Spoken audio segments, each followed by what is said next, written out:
অতীতের মতোই ভূমিকা পালন করে যাবে।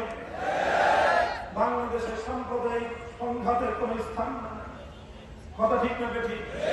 ইনশাআল্লাহ এভাবেই আমরা আমাদের এই সংগ্রামটা অব্যাহত চালিয়ে যাব যতদিন পর্যন্ত আমরা চূড়ান্ত গন্তব্যে পৌঁছতে না পারবো, ততদিন আমাদের সংগ্রাম চলবে ইনশাআল্লাহ। বলবেন আমাদের চূড়ান্ত গন্তব্য কি?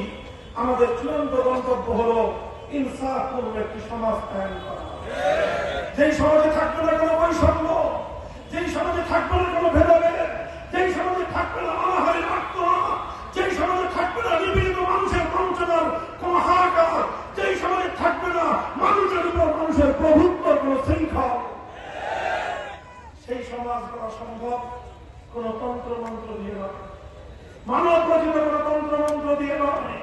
সেই পূর্ণাঙ্গ ইনসাফ ভিত্তিক সমাজ গড়তে হলে একটাই ব্যবস্থা, সেটা হলো আল্লাহর জমিনে আল্লাহ প্রদত্ত রাজনৈতিক বন্দোবস্ত কায়েম করতে হবে। আল্লাহ পাক যে রাজনৈতিক বন্দোবস্ত দিয়েছেন সেটা হলো আল্লাহর প্রতিনিধিত্বের রাজনীতি, অর্থাৎ খেলাফতের রাজনীতি। আসুন আমরা একটা স্লোগান করব, ধর্ম বর্ণ ভিন্ন মত, ধর্ম বর্ণ ভিন্ন মত সবার জন্য খেলাফত। খেলাফত শুধু মুসলমানদের জন্য নয়, খেলাফত ব্যবস্থা হিন্দুদের জন্য কল্যাণকর। খেলাফত ব্যবস্থা বৌদ্ধ খ্রিস্টান সহ সকল ধর্মাবলম্বীদের জন্য বৈষম্যহীন সাম্যের সমাজ কায়েম করবার অঙ্গীকার। তাই বাংলাদেশ খেলাফত মজলিস আপনাদেরকে আহ্বান জানাচ্ছে, আসুন আমাদের হাতে হাত রাখুন, টেকনাফ থেকে তেঁতুলিয়া আমরা একটা খেলাফতের আন্দোলন সংগ্রাম গড়ে তুলি। ইনশাআল্লাহ এই বাংলাদেশে চূড়ান্ত বিজয় যেদিন আল্লাহ দিনের বিজয় আসবে, সেদিন পূর্ণাঙ্গ ইনসাফ কায়েম হবে ইনশাআল্লাহ। আপনারা সেই সংগ্রামে আমাদের মিছিলে শামিল হতে প্রস্তুত থাকবেন তো ইনশাআল্লাহ?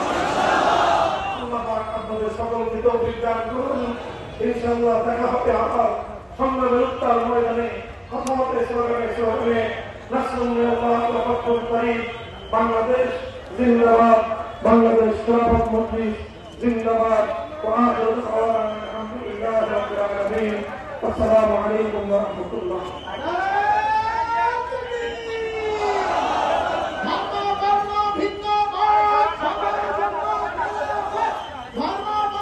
भैया